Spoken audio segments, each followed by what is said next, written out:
So, The Menu is a class satire all about savaging foodies and the rich people who consume very, high class food. And at first, I was kind of expecting it to be like a very kind of like, for lack of a better term, like meat and potatoes style, like Eat the Rich type film.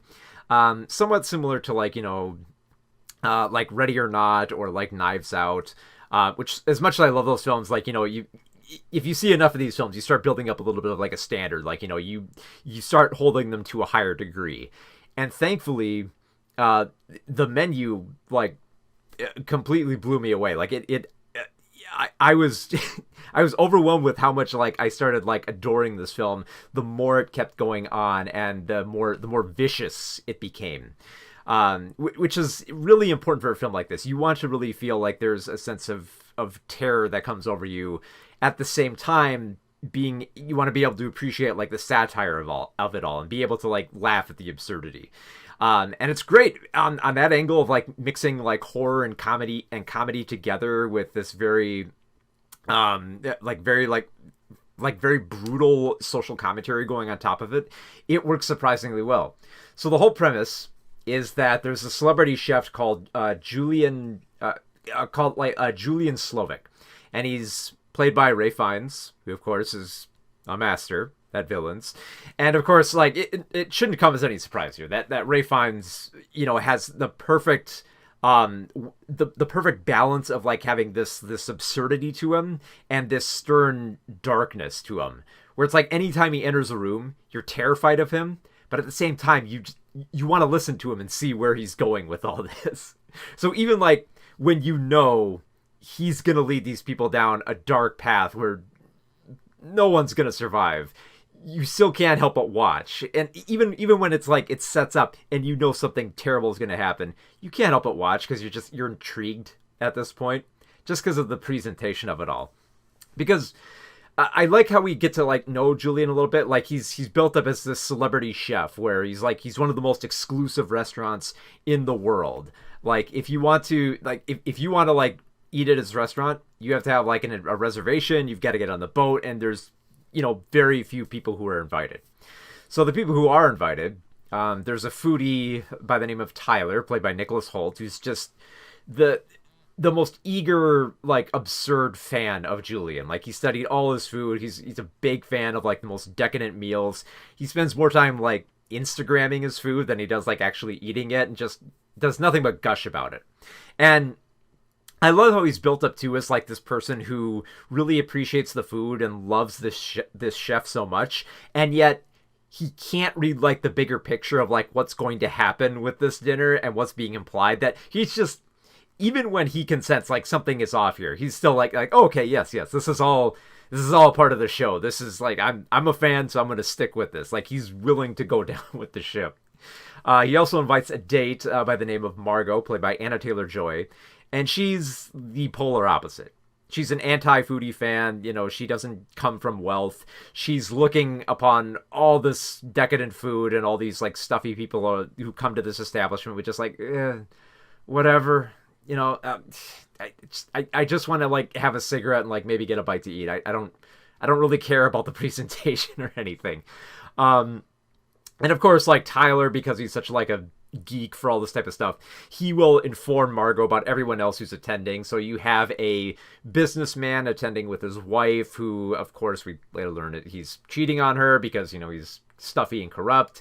There's a food critic played by Janet McTeer, who is built up Julian, but is also like torn down a lot of lesser chefs, and Julian has taken note of it. There's also a washed up actor played by John Leguizamo, who's perfectly cast.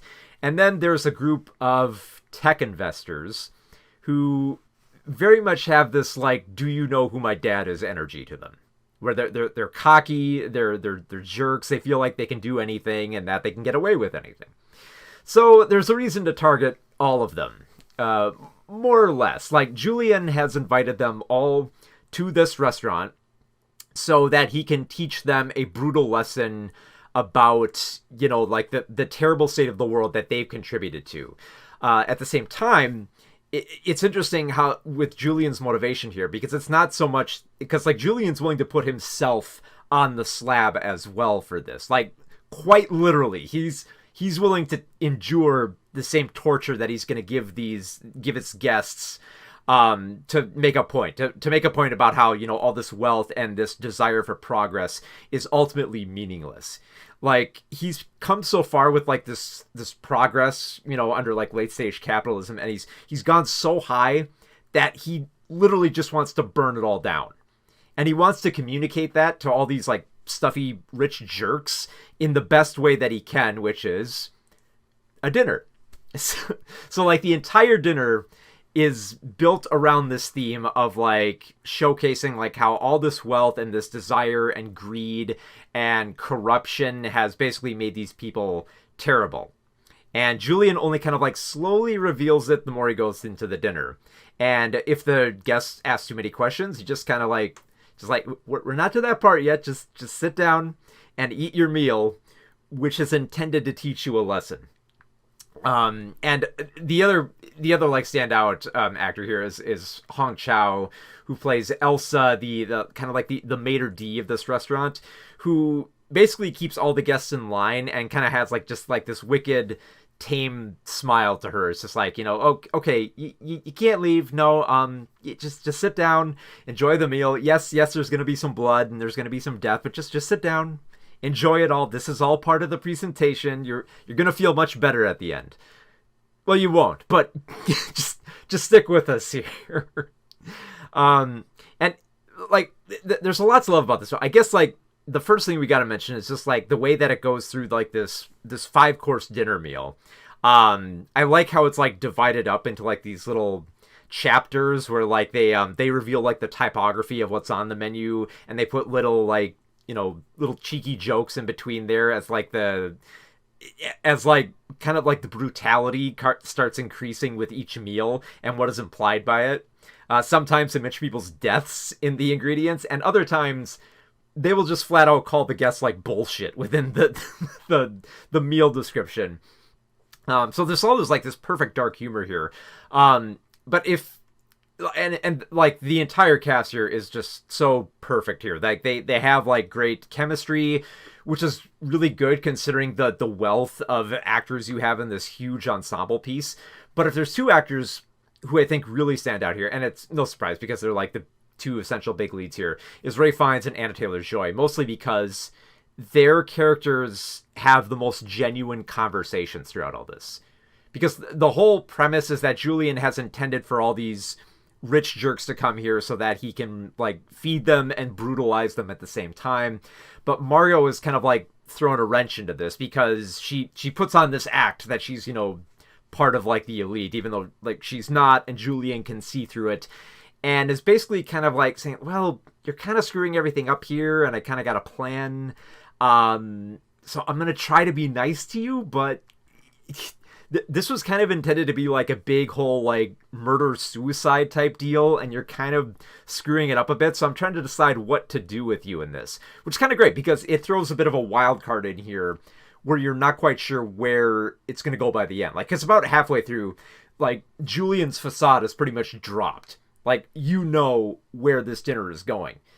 You don't know where Margot is going to go in all this, and that becomes, like, the most interesting thing, especially since Anya Taylor-Joy has this perfect angle of having this kind of like, you know, this kind of like shocked but also this rebellious side to her, which is perfectly showcased by the end of this film. Like, without giving too much away, the finale of this film is going to fit perfectly into a category with Ready or Not, in a series of like, if you were to place this on like in a list in Letterboxd, it'd be like the perfect ending to films where like the final girl makes it out with and gets to watch like the whole world burn down around her. That's why I say it's like the perfect combination of Ready or Not, because in that film it was the same thing, as pretty much the same deal as well with how that film ended.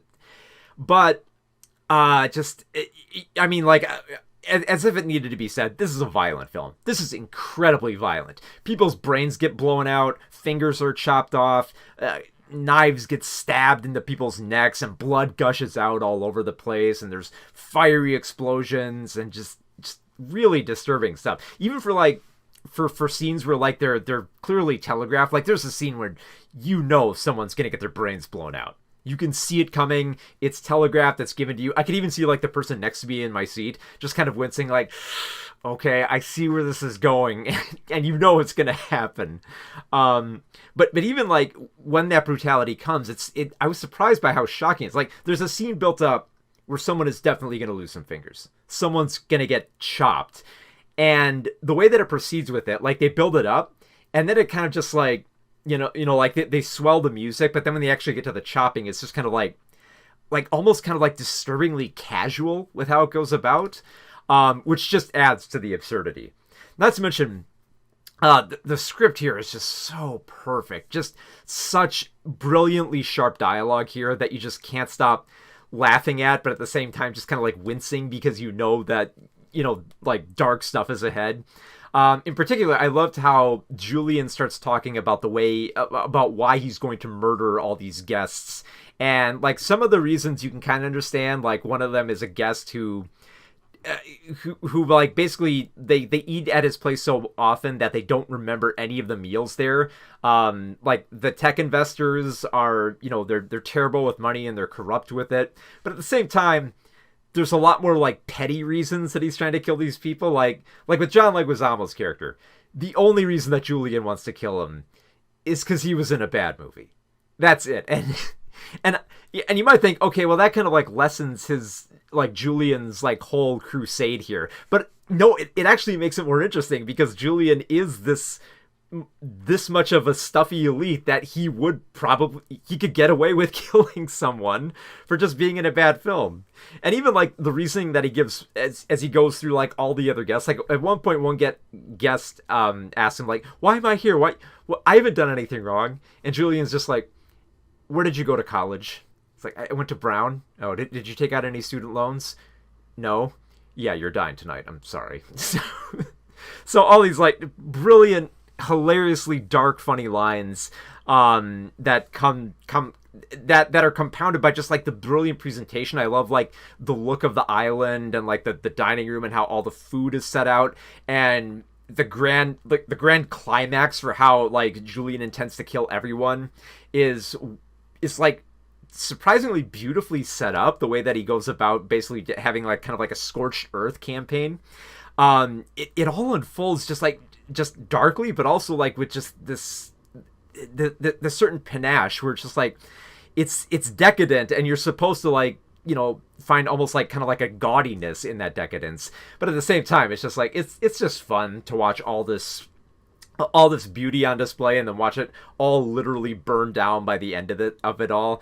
And just like I said, it's just the perfect mixture of everything here. You have the grisliness of the horror, you have the dark satire, you have the class divide commentary, you have so many hilariously funny sequences here, and just a fantastic cast here. The director and it didn't surprise me at all that the director of this film, Mark Malloyd, who has worked on stuff like Succession, which is like the most popular like class satire at the moment. We're just like, oh yeah, you can totally see him making this type of film. And it works so well. Like I can't stop thinking about this film. There's so many lines I love from it. There's so many scenes that I can't stop thinking about in it, and just the performances all around. Just so much fun it's weird because like you want to say this film is fun, and it is. It's comical, it's funny, but it's also very disturbing and makes a very savage and brutal point. Like if you thought that like Ready or Not or Knives Out was like a little bit on the nose with what it was trying to say, The Menu is quite blunt and brutal about what it is trying to communicate here, but does so with a certain like grace. And maybe it's just because like Ralph Fiennes delivers such a fantastic performance, just the way he literally commands a room, that it's just like you can't help but like look at it, just keep watching it unfold, even when it's just going to keep going horribly wrong the more you get through it. And also, I'm trying my best not to reveal any spoilers here, but I did love that the climax of the film is, it involves like, like the one person who's not like a stuffy elite making it out, but that person is only able to make it out by appealing to a certain sense of by a certain emotion and almost like kind of like a nostalgic twinge. So I found that really clever how like the survivor manages to use the intoxication of like nostalgia to kind of like make her way out of there in a very clever and incredibly well written way. So just like I know that like this film is probably going to get glazed over because like we're in the heart of like festival season and all that, but this is really one of my favorite films of the year. I love the way it's set up. The script is great. It's brutal. It's dark. It's funny. It has a fantastic cast. So much of this works so well that it's definitely one of my favorite films of 2022.